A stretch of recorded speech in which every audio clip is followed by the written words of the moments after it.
c'est raboter les dépenses inutiles, c'est maîtriser les dépenses publiques, c'est faire en sorte que nous arrivions à vivre avec ce que nous avons comme ressources, avoir la capacité pour un État de gérer en bon père de famille les ressources publiques et ne pas les dépenser dans des voyages de prestige. 27 milliards de francs ont été dépensés en 2024 dans des voyages de prestige. 27 milliards. Quand dans le même temps, sur 2025, le budget alloué aux bourses et stages, à l'ANBG, il est en réduction, il est en perte. On va perdre 10 milliards en moins dans l'enveloppe. On a dépensé 27 milliards pour les dépenses de prestige. Nous allons mettre un terme à tout cela.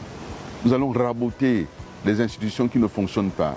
Et nous prendrons notre tronçonneuse pour scier et couper toutes ces institutions qui ne servent à rien.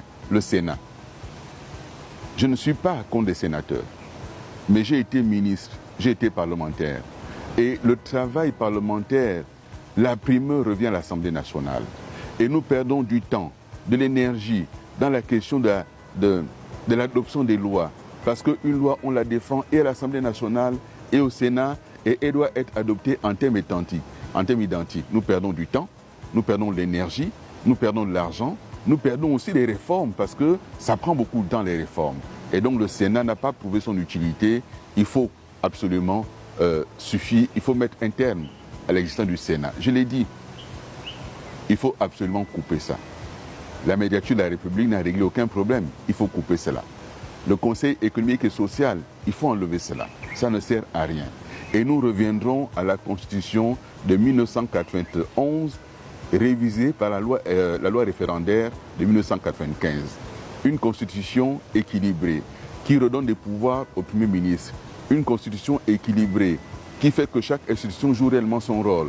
Mais je ferai en sorte que la justice soit réellement indépendante.